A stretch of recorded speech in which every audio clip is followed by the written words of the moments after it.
Hello and welcome to another edition of Disney Dust. It's DisneyDwayne here, dressed up as Pocahontas. I'm actually rehearsing for a Disney sort of a cabaret show. I call it Quabaret with a Q for queer. But I thought as I was rehearsing this, I should just do the Disenchanted review because I'll be rehearsing in different sort of princesses. So this is the first one you'll see. So let's talk about this. I had really high hopes for Disenchanted. I don't know if any of you felt this way, but I also felt that I was a little disappointed overall. It did start out really feeling like a TV special, and because the first one was a movie in the cinema, you kind of wanted something that was similar, except that you can't really fault it because this is a TV special, right? However, having said that, it got better. It really got better. I think a budget obviously is really extravagant as well, but it did get better. It started to feel, less like a TV special, and the story started to get more interesting as well. Uh, I really loved Amy Adams's portrayal of Giselle as a stepmother, because a stepmother is usually quite fierce, but she had tones of that sort of Giselle-like speech quality where, the voice lilts, which is quite princessy, but yet applied that to being an evil stepmother. So I think that was really spot on, really hard to do. Kudos to Amy Adams for that. And we also thought at first there was going to be just one villain in the trailer, but it turns out, as we know later on, the second trailer or trailers after showed that Giselle herself became the other villain, and so you have kind of two villains in this sort of movie, which is sort of I was going to say a parody of all the Disney movies as well, right? And I'll get into that a bit more later. But having two villains is so delicious. We all love our Disney villains. It's becoming so popular. You can see how successful Oogie Boogie Bash was. I have a video on that as well.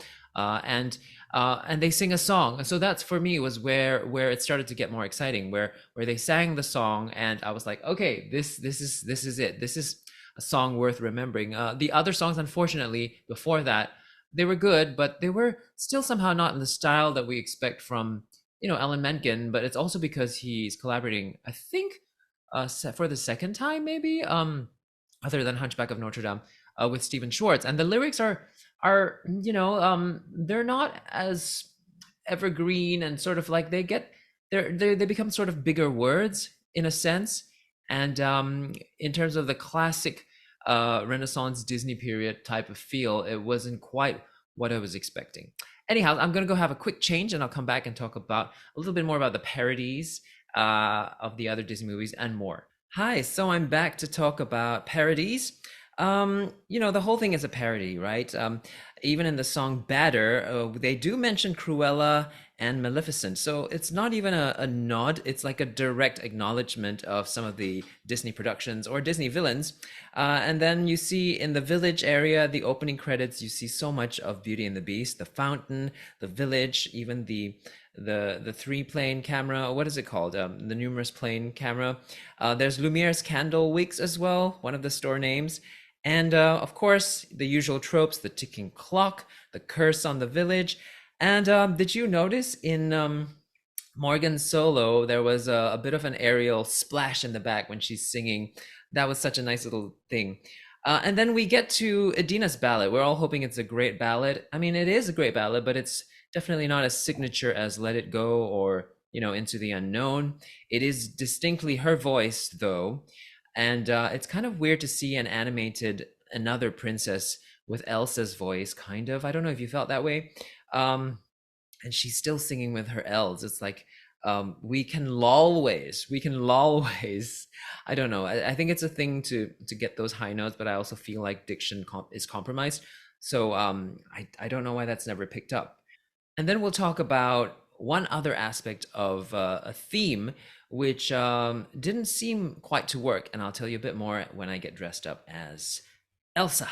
Here I am supposedly Elsa. So we're going to talk about the one last thing that Elsa never gets, right? In her stories, she doesn't ever find love. Love was the core of this story. The mother's love for her child, and not only that, there are three couples, right? You've got the Idina Menzel couple, you've got the Amy Adams couple, and you also have the Morgan couple, the kid. We don't know what their love is based on anymore. This movie never touches on why they love each other, and so their love seems very empty for a movie that has a song called "Love Power." So overall, that was what was missing. I felt some of that was established in a cut song for Morgan and her love interest, but that was cut and that was put in the soundtrack. There's also another song about becoming a hero that I think Patrick Dempsey gets to sing. He talks about singing for the first time properly, and we don't get to see that in the movie. So overall, I felt it was quite uneven. I think they should have thought through what they really wanted to put in and how to put it in more properly. I'm not sure why they took it out either. It just seemed like it was kind of in some ways rushed at some points. What did you think about Disenchanted? Please let me know in the comments below. Until the next review, take care. Bye.